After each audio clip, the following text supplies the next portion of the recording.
ನಮಸ್ಕಾರ ಎಲ್ರಿಗೂ. ನಾನು ರಮಿ ಜಗತ್ ಮೈಸೂರು. 2025 ಕರ್ನಾಟಕ ಸಿವಿಲ್ ನ್ಯಾಯಾಧೀಶರ ನೇಮಕಾತಿ ಏನಿತ್ತು ಆ ಒಂದು ಪರೀಕ್ಷೆಯ ಅಂತಿಮ ಪಟ್ಟಿ ಬಿಡುಗಡೆಯಾಗಿದೆ.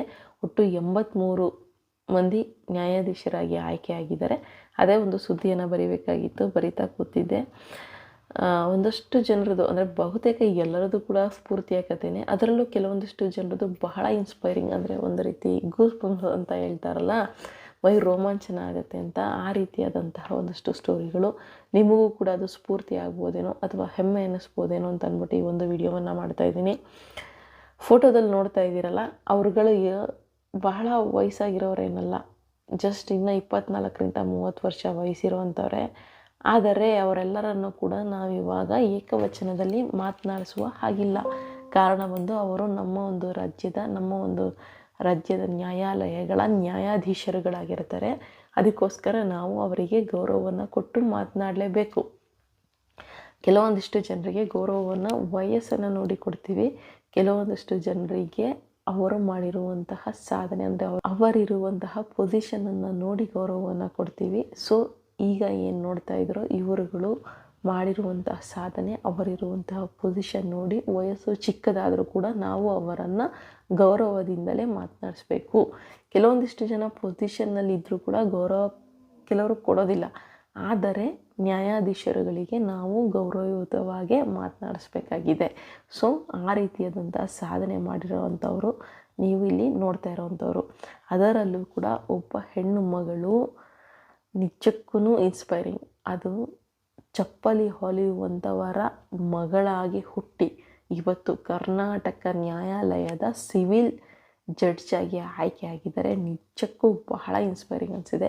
ಅವರೊಬ್ಬರೇ ಅಂತಲ್ಲ, ಸಾಕಷ್ಟು ಜನ. ಈಗ ನೀವು ಮೊದಲನೇದಾಗಿ ಏನು ನೋಡ್ತಾ ಇದ್ದೀರೋ ಈ ಒಂದು ಫೋಟೋ ಇದೆಯಲ್ಲ, ಈ ಫೋಟೋದಲ್ಲಿರುವಂತಹ ಹುಡುಗ ಅವರು ಬಂದು ಸುಮಂತ್ ಮಂಜುನಾಥ್ ನಾಯ್ಕ್ ಅಂತ ಅಂದ್ಬಿಟ್ಟು, ವಯಸ್ಸು ಜಸ್ಟ್ 25 ವರ್ಷ ವಯಸ್ಸಷ್ಟೇ. ಆದರೆ ಹೇಳಿದ್ನಲ್ಲ, ಗೌರವವನ್ನು ಕೊಟ್ಟು ಮಾತನಾಡುವ ಹಂತಕ್ಕೆ ಅವರು ಸಾಧನೆ ಮಾಡಿದ್ದಾರೆ. ಯಾವುದರಿಂದ? ಜಸ್ಟ್ ವಿದ್ಯೆಯಿಂದ. ಕೆಲವರು ಹೇಳ್ತಾರಲ್ಲ, ಜಸ್ಟ್ ವಿದ್ಯೆಯಿಂದ ಏನು ಮಾಡೋಕ್ಕಾಗತ್ತೆ ಅಂತ. ಅದೇ ಜಸ್ಟ್ ವಿದ್ಯೆ, ಎಜುಕೇಷನ್ನಿಂದ ಇವತ್ತು ಇವರು ಈ ಹಂತಕ್ಕೆ ಬಂದು ಸಾಧನೆ ಮಾಡಿ ನಿಂತಿದ್ದಾರೆ. ಮೂಲತಃ ಉತ್ತರ ಕನ್ನಡ ಜಿಲ್ಲೆಯ ಶಿರಸಿ ತಾಲೂಕಿನ ಹೆಗಡೆಕಟ್ಟದವರು. ಇವರ ತಂದೆ ಬಂದು ಮಂಜುನಾಥ್ ನಾಯ್ಕ್ ಅಂತ, ತಾಯಿ ಬಂದು ಸುಜಾತ ನಾಯ್ಕ್ ಅಂತ. ಇಬ್ಬರು ಕೂಡ ಲಾಯರ್ಗಳೇ ಆಗಿರ್ತಾರೆ. ತಂದೆ ಬಂದು ಲೋಕಾಯುಕ್ತದಲ್ಲಿ ಸರ್ಕಾರಿ ಅಭಿಯೋಜಕರಾಗಿದ್ದಾರೆ. ತಾಯಿ ಬಂದು ನಾರ್ಮಲ್ ವಕೀಲ ವೃತ್ತಿ ಏನಿರುತ್ತೆ ಆ ಒಂದು ವೃತ್ತಿಯಲ್ಲಿ ತೊಡಗಿಸ್ಕೊಂಡಿದ್ದಾರೆ. ಈ ದಂಪತಿಗಳ ಮಗ ಅಂದರೆ ಇಬ್ಬರು ಲಾಯರ್ಗಳು, ಇವರ ಮಗ ಸುಮಂತ್ ನಾಯಕ್ 25ನೇ ವರ್ಷಕ್ಕೇ ಸಿವಿಲ್ ನ್ಯಾಯಾಧೀಶರಾಗಿ ಆಯ್ಕೆಯಾಗಿದ್ದಾರೆ. ಒಂದು ರೀತಿಯಾಗಿ ಹೆಮ್ಮೆ ಪಡುವಂತಹ ವಿಚಾರ. ನಮ್ಮ ಒಂದು ರಾಜ್ಯಕ್ಕೆ 2ನೇ ರ್ಯಾಂಕನ್ನು ಪಡೆದಿರುವಂಥವ್ರು ಇವರು. ಪುಸ್ತಕದ ಹುಳು ಅಂತ ಏನು ಇರಲಿಲ್ಲ. ಆ್ಯಕ್ಚುಲಿ ನಮ್ಮ ಒಂದು ರಾಜ್ಯ ಮಟ್ಟದ ಚೆಸ್ ಆಟಗಾರರು ಕೂಡ ಹೌದು. ಅದರಲ್ಲೂ ಕೂಡ ಅವರು ಗುರುತಿಸ್ಕೊಂಡಿದ್ದಾರೆ. ಸೊ ಇವಾಗ ಈ ರೀತಿಯಾಗಿ ಸಾಧನೆ ಮಾಡಿದ್ದಾರೆ. ಸೊ ಇವರ ಸಾಧನೆ ನೋಡಿದ್ರೆ ಒಂದಷ್ಟು ಜನ ಏನು ಹೇಳ್ತಾರೆ, ತಂದೆ ತಾಯಿ ಲಾಯರ್ಗಳು, ವೆಲ್ ಸೆಟಲ್ಡು, ಶ್ರೀಮಂತರ ಮನೆ, ಓದೋಕ್ಕೆ ಅನುಕೂಲ ಇತ್ತು, ಅದಕ್ಕೆ ಆದರು ಅಂತ ಅಂದ್ಬಿಡ್ತಾರೆ. ಆದರೆ ಅದೆಲ್ಲ ವಿಚಾರ. ಇದನ್ನು ಆ ರೀತಿ ತಗೊಂಡ್ರೆ ಈಗ ಬರ್ತಾ ಇದೆಯಲ್ಲ ಫೋಟೋ, ಇವರು ನೋಡಿ, ಇವರು ಬಂದು ದಾಂಡೇಲಿಯ ಚಪ್ಪಲಿ ಹೊಲಿಯುವಂಥವರ ಮಗಳು. ಅವರು ಮಾಡಿರುವಂತಹ ಸಾಧನೆ. ಈಗ ಇವರು ಕೂಡ ನಮ್ಮ ಒಂದು ಕರ್ನಾಟಕ ರಾಜ್ಯದ ಸಿವಿಲ್ ನ್ಯಾಯಾಧೀಶಿಯಾಗಿ ಆಯ್ಕೆಯಾಗಿದ್ದಾರೆ. ತುಂಬ ಬಡ ಕುಟುಂಬದಿಂದ ಬಂದಂಥವರು. ಸೊ ಆಗಲೇ ಹೇಳಿದ್ವಲ್ಲ, ವೆಲ್ ಸೆಟಲ್ಡು, ಅದಕ್ಕೆ ಸಾಧನೆ ಮಾಡಿಬಿಟ್ರು ಅಂತ. ಖಂಡಿತ ಆ ಥರ ಅಲ್ಲ. ಸಾಧನೆ ಮಾಡಬೇಕು ಅಂತ ಆಸಕ್ತಿ ಇದ್ದರೆ, ಶ್ರಮ ಪಟ್ಟರೆ ಎಲ್ಲಿದ್ದರೂ ಕೂಡ ಅವರು ಹುಡುಕಿ ಸಾಧನೆ ಮಾಡ್ತಾರೆ. ಅದೇ ರೀತಿಯಾಗಿ ಇವರು ಬಂದು ಬಡ ಚರ್ಮಕಾರ ಕುಟುಂಬದಲ್ಲಿ ಜನಿಸಿರೋವಂಥವ್ರು. ಹೆಸರು ಬಂದು ಪದ್ಮಾವತಿ ನಾಗಣ್ಣ ಅಂತ ಅಂದ್ಬಿಟ್ಟು. ಇವರ ಬಹಳ ತೀರಾ ಬಡತನದಲ್ಲಿ ನೊಂದು ಬೆಂದು ಸಾಕಷ್ಟು ಕಷ್ಟಗಳನ್ನು ಎದುರಿಸಿ ಈ ಒಂದು ಸಾಧನೆಯನ್ನು ಮಾಡಿರುವಂಥವ್ರು. ದಾಂಡೇಲಿ ತಾಲೂಕಿನ ಮೊಟ್ಟ ಮೊದಲ ಮತ್ತು ಉತ್ತರ ಕನ್ನಡ ಜಿಲ್ಲೆಯ ಇವರು ಒಂದು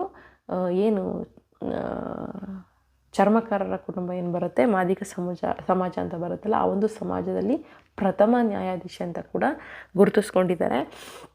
ಇವರು ಬಂದು ದಾಂಡೇಲಿಯ ಬಾಂಬು ಗೇಟ್ ನಿವಾಸಿ ಪದ್ಮಾವತಿ ಅಂತ ಅಂದ್ಬಿಟ್ಟು. ಇವರ ಒಂದು ಕುಟುಂಬ ಸಿಕ್ಕಾಪಟ್ಟೆ ಆಗಲೇ ಹೇಳ್ದಂಗೆ ಬಡತನದಿಂದ ಬಂದಂತಹ ಕುಟುಂಬ. ಇವರ ತಂದೆ ಹೆಸರು ಬಂದು ನಾಗಣ್ಣ. ತಂದೆ ತಾಯಿ ಇಬ್ಬರೂ ಕೂಡ ಚಪ್ಪಲಿ ಹೊಲಿಯುವಂತಾದರೆ ಚರ್ಮಗಾರಿಕೆ ಏನು ಕೆಲಸ ಇರುತ್ತೆ ಅದನ್ನೇ ಮಾಡ್ತಾ ಇದ್ದಂಥವ್ರು.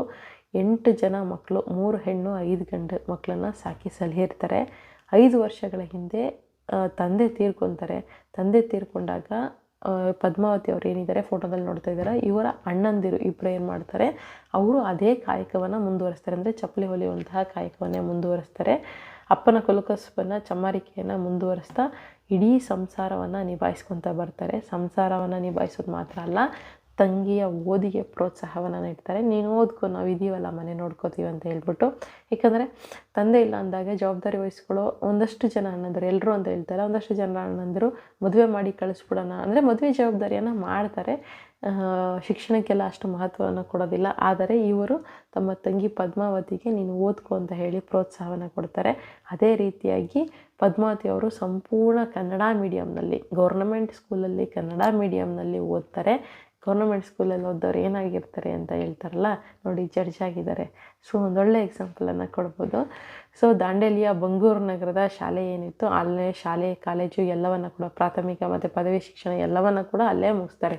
ಯಾವುದೋ ಹೈಟೆಕ್ ಟಾಪ್ ರೇಟೆಡ್ ಕಾಲೇಜ್ಗಳಲ್ಲಿ ಓದಿರೋಂಥವ್ರಲ್ಲ, ಎಲ್ಲವೂ ಕೂಡ ತಮ್ಮ ಒಂದು ಬಂಗೂರು ನಗರದ ಶಾಲೆ ಕಾಲೇಜುಗಳಲ್ಲೇ ಮುಗಿಸ್ಕೊಂಡು ಬೈಲಹೊಂಗಲ್ನಲ್ಲಿ ಕಾನೂನು ಪದವಿಯನ್ನು ಪಡಿತಾರೆ. ನಂತರ ಹಳಿಯಾಲದ ಬಾರ್ ಕೌನ್ಸಿಲಲ್ಲಿ 5 ವರ್ಷ ವಕೀಲಿಯಾಗಿ ಕೂಡ ಒಂದು ಅಂದರೆ ಈಗ ಮಿಡಲ್ ಕ್ಲಾಸಿಂದ ಅಥವಾ ಬಡವರ ಮನೆಯಿಂದ ಬಂದಂಥವ್ರು ಏನು ಮಾಡ್ತಾರೆ, ಎಜುಕೇಷನ್ ಮುಗಿದ ತಕ್ಷಣ ಫಸ್ಟ್ ಜಾಬ್ ನೋಡ್ಕೋತಾರೆ. ಯಾಕಂದರೆ ಕುಟುಂಬವನ್ನು ಸ್ವಲ್ಪ ಸುಧಾರಿಸ್ಬೇಕು ಅನ್ನೋ ಕಾರಣಕ್ಕೋಸ್ಕರ ಇವರು ಅದೇ ರೀತಿಯಾಗಿ 5 ವರ್ಷ ಲಾಯರ್ ಆಗಿ ಕೆಲಸವನ್ನು ಮಾಡಿ ಈಗ ನ್ಯಾಯಾಧೀಶರ ಎಕ್ಸಾಮನ್ನು ಬರೆದು ಆಯ್ಕೆ ಕೂಡ ಆಗಿದ್ದಾರೆ. ಈಗ ನಮ್ಮ ಒಂದು ಕರ್ನಾಟಕ ನ್ಯಾಯಾಲಯದ ಸಿವಿಲ್ ಜಡ್ಜ್ ಆಗಿದ್ದಾರೆ ಪದ್ಮಾವತಿಯವರು. ಅವರು ಹೇಳ್ತಾರೆ, ನನ್ನ ಈ ಸಾಧನೆಗೆ ನನ್ನ ಸಹೋದರರೇ ಬೆನ್ನೆಲುಬಾಗಿದ್ದಾರೆ ಅಂತಂದ್ಬಿಟ್ಟು. ಯಾಕಂದರೆ ಮನೆ ಸಂಸಾರವನ್ನು ನಿಭಾಯಿಸೋದ್ರ ಜೊತೆಗೆ ನನ್ನ ಒಂದು ಓದಿಗೂ ಕೂಡ ಆರ್ಥಿಕ ನೆರವನ್ನು ಕೊಟ್ಟರು. ಸೊ ನನ್ನ ಒಂದು ಯಶಸ್ಸು ನನ್ನ ಅಣ್ಣಂದರಿಗೆ ಸಲ್ಲಬೇಕು ಅಂತ ಅಂದ್ಬಿಟ್ಟು ಪದ್ಮಾವತಿಯವರು ತಿಳಿಸಿದ್ದಾರೆ. ಸೊ ಇವರ ಒಂದು ಹಾದಿ ಕೂಡ ಎಷ್ಟೋ ಜನರಿಗೆ ಸ್ಫೂರ್ತಿಯಾಗುತ್ತೆ.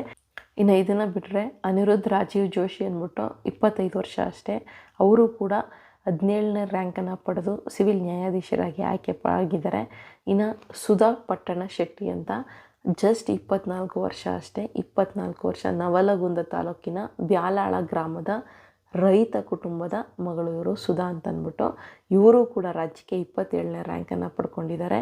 ಗ್ರಾಮೀಣ ಭಾಗದ ಹೆಣ್ಣು ಮಕ್ಕಳಿಗೆ ಅತಿ ದೊಡ್ಡ ಸ್ಫೂರ್ತಿ ಅಂತ ಹೇಳ್ಬೋದು. ಹಳ್ಳಿಲಿ ಇದ್ಕೊಂಡು ಏನು ಮಾಡೋಕ್ಕಾಗತ್ತೆ ಅಂತ ಹೇಳ್ತಾರಲ್ಲ ನೋಡಿ, ಹಳ್ಳಿಲಿ ಇದ್ಕೊಂಡೇ ಓದಿ 24 ವರ್ಷಕ್ಕೆ ನ್ಯಾಯಾಧೀಶೆಯಾಗಿ ಆಯ್ಕೆಯಾಗಿದ್ದಾರೆ. ಇನ್ನು ರುತ್ತೇಜ ಪಾಟೀಲ್ ಅಂತ ಅಂದ್ಬಿಟ್ಟು ಹಾನಗಲ್ ಮೂಲದವರು, ಹುಬ್ಬಳ್ಳಿಯವರು. ಇವರು ಕೂಡ 53ನೇ ರ್ಯಾಂಕನ್ನು ಪಡ್ಕೊಂಡಿದ್ದಾರೆ. ಸೊ ಈ ರೀತಿಯಾಗಿ ಸಾಕಷ್ಟು ಜನ ಎಲ್ಲರೂ ಕೂಡ 24ರಿಂದ 30 ವರ್ಷ 35 ವರ್ಷ ಆಸುಪಾಸಲ್ಲಿ ಇರೋವಂಥವರೇ ನ್ಯಾಯಾಧೀಶರಾಗಿ ಆಯ್ಕೆಯಾಗಿದ್ದಾರೆ. ಎಲ್ಲರೂ ಕೂಡ ಯಾವುದೇ ಎಕ್ಸ್ಪೀರಿಯನ್ಸ್ ಮೂಲಕ ಜಡ್ಜ್ ಆದಂಥವ್ರಲ್ಲ, ಎಜುಕೇಷನ್ ಮೂಲಕ ಜಡ್ಜ್ ಆದಂಥವ್ರು. ಎಜುಕೇಷನ್ಗೆ ಅಷ್ಟು ಮಹತ್ವ ಇದೆ. ಸೊ ಎಜುಕೇಷನಿಂದ ಏನೇನೆಲ್ಲ ಸಾಧಿಸ್ಬೋದು ಅಂದರೆ, ಎಜುಕೇಷನ್ ಪಡೆದವರು ಎಲ್ಲವನ್ನ ಸಾಧಿಸ್ತಾರೆ ಅಂತ ಹೇಳ್ತಾ ಇಲ್ಲ ನಾನು, ಎಲ್ಲರೂ ಸಾಧಿಸ್ತಾರೆ ಅಂತ ಹೇಳ್ತಾಯಿಲ್ಲ. ಬಟ್ ಎಜುಕೇಷನಿಂದ ಸಾಧನೆ ಮಾಡೋದಕ್ಕೆ ಸಾಧ್ಯ ಇದೆ. ನಾವು ಪ್ರಯತ್ನವನ್ನು ಪಡಬೇಕು, ಪರಿಶ್ರಮವನ್ನು ಪಡಬೇಕು ಅಷ್ಟೇ. ಇವರುಗಳ ಸ್ಟೋರಿ ಒಂದಷ್ಟು ಜನರಿಗೆ ಸ್ಫೂರ್ತಿ ಆಗ್ಬೋದು ಅಂತ ಅಂದ್ಕೊಂಡಿದ್ದೀನಿ. ಮುಂದಿನ ವಿಡಿಯೋ ಜೊತೆ ಮತ್ತೆ ಸಿಗ್ತೀನಿ. ಎಲ್ರಿಗೂ ಕೂಡ ನಿಮ್ಮ ಕಡೆಯಿಂದನೂ ಕೂಡ ಒಂದು ಅಭಿನಂದನೆಯನ್ನು ಸಲ್ಲಿಸಿ ಕಂಗ್ರ್ಯಾಚುಲೇಷನ್ಸ್ ಹೇಳುವ ಮೂಲಕ ಮುಂದಿನ ವಿಡಿಯೋ ಜೊತೆ ಮತ್ತೆ ಸಿಗ್ತೀನಿ. ಧನ್ಯವಾದಗಳು. Thank you so much.